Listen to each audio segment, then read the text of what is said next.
में कि बेरी के पत्तों से इस रात को नहाओगे तो।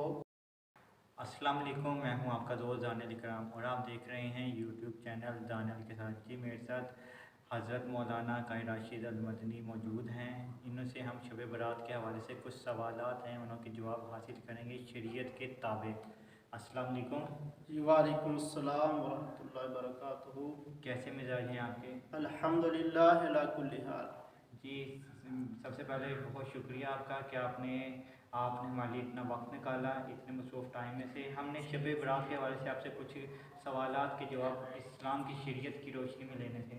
जी पहला सवाल जो है वो ये है, कहते हैं कि बेरी के पत्ते जो हैं इनों से नहा लिया जाए तो पिछले सारे सालों के गुनाह माफ़ हो जाते हैं। इसके बारे में इस्लाम क्या कहता है?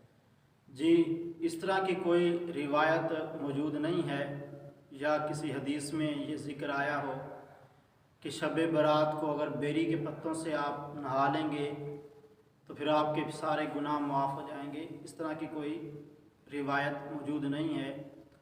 बाकी उलमा ये बयान करते हैं कि इस रात को अगर कोई शख्स बेरी के पत्तों से गुस्ल करता है, यानी कि जिस पानी से गुस्ल करना है उसके अंदर बेरी के पत्ते डाल लिए जाएं, उसको पका लिया जाए, उससे गुस्ल किया जाए तो बंदा जादू से महफूज रहता है। इस तरह का उलमा बयान देते हैं।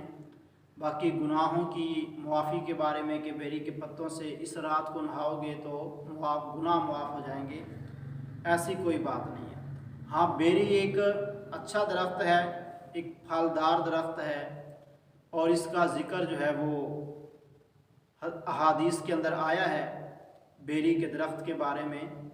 और सिदरातुल मुंतहा, सिदरा भी बेरी के दरख्त को कहा जाता है।